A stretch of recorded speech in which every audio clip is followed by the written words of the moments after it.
All right, so I stopped chapter 12 kind of in the middle, so we're going to pick up with chapter 12.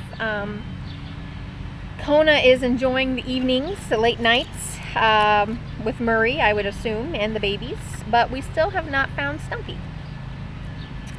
Long after Professor Albert had gone off to bed, complaining again that he just couldn't understand where an entire bag of Chips Ahoy cookies could have disappeared to, and speculating that another of those pesky chipmunks was sneaking in, Kona, finally able to relax, would softly pad over to Gwendolyn's bowl, pick her up gently in his mouth, and the two would sneak down to the basement. Murray, being nocturnal, was always wide awake and usually swinging by his feet somewhere. When Kona and Gwendolyn appeared, he would do a little somersault and land with his wings outspread. Ta-da! He'd sing. So, who's got the Pepsi? Top, Bottom, and Sparrow would lift their little heads and look up from the box at Gwendolyn. Oh dear, such pretty babies, the crab would fuss. Such chubby little legs.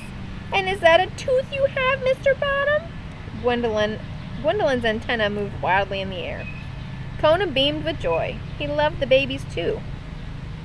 Then the friends would all gather in and around the box in the quiet night. Murray told vampire stories and jokes. Why do vampires brush their teeth in the morning? To fight bat breath. Ha ha ha. Gwendolyn read everyone's palm, and Kona told them again the story of his icy journey to Gooseberry Park.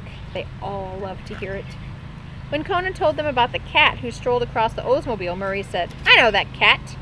His name is Conroy. He eats Chinese too, plus French, Italian, Canadian, anybody will do. The bat cracked up over his joke. And at times, they were serious and wishful. Do you think she'll find us? Kona asked. I'm certain of it, dear, Gwendolyn answered. I can feel it in my bones. You have bones? Murray asked the crab. Figure of speech, Murray, said Kona. Figure of speech. And after an hour or two of good food and conversation, Kona began to yawn. How can you be sleepy? It's only 3 o'clock. Even I'm a bit drowsy, Gwendolyn said, smiling at the bat. I think it may be due to all this lovely food you provide.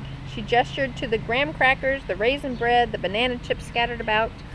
We didn't even get to the pretzels and bean dip yet, said Murray. Kona and Gwendolyn bade their friends good night, kissed the babies, and returned quietly upstairs.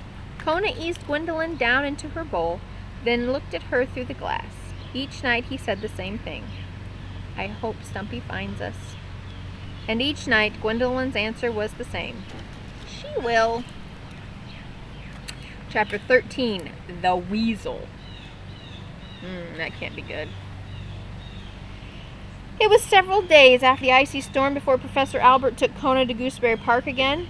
First, they had to wait for warmer air to blow in and the ice to melt. Then they had to wait for the park crew to remove the devastation of fallen trees. The sound of chainsaws filled the air, leaving everyone in Professor Albert's house with a heavy heart, particularly Kona. He thought of Stumpy's cozy nest destroyed, all her treasures scattered and gone, and he wondered if he really would ever see her again. Finally, Professor Albert resumed his walks to the park, and Kona was mightily relieved, for he had hopes of hearing news there of Stumpy. With the warmer weather, many animals would be out. Someone was bound to know something.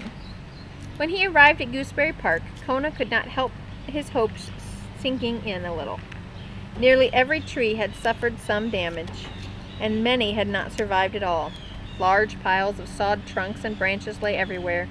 The remains of Stumpy's beautiful pin oak were among them. Still, Kona could see in the air a spirit of renewal around him. The animals were stirring. There was life. There was hope. While Professor Albert read a book on clams, Kona took off to look for clues to Stumpy's whereabouts. He stopped to chat with a chipmunk who had just awakened from hibernation and was still a little groggy. Are you acquainted with a squirrel named Stumpy? Kona asked. The chipmunk yawned. Whose cabbages was it? He said. Kona sighed and moved on.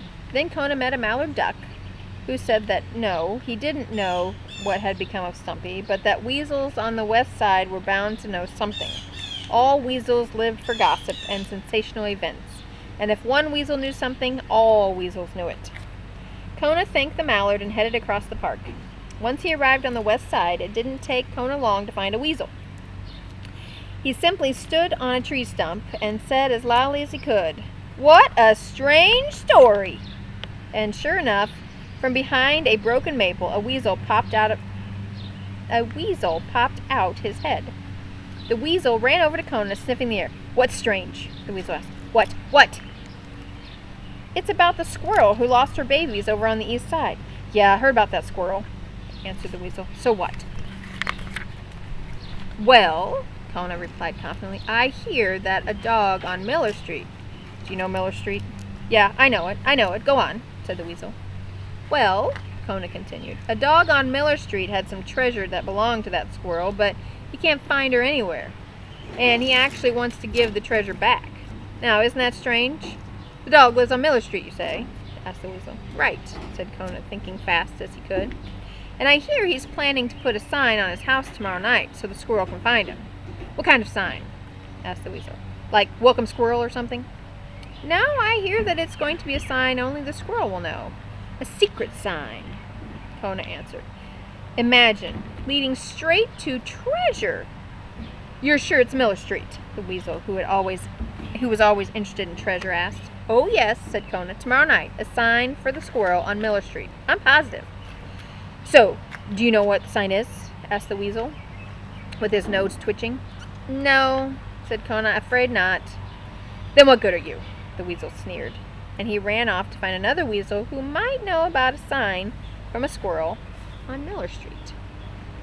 It's kind of a funny picture. With a sigh of relief, Kona watched the weasel run away. Then the dog turned and hurried back to Professor Albert and home, for he had a very important task ahead of him now. Before tomorrow night, he had to think of a sign.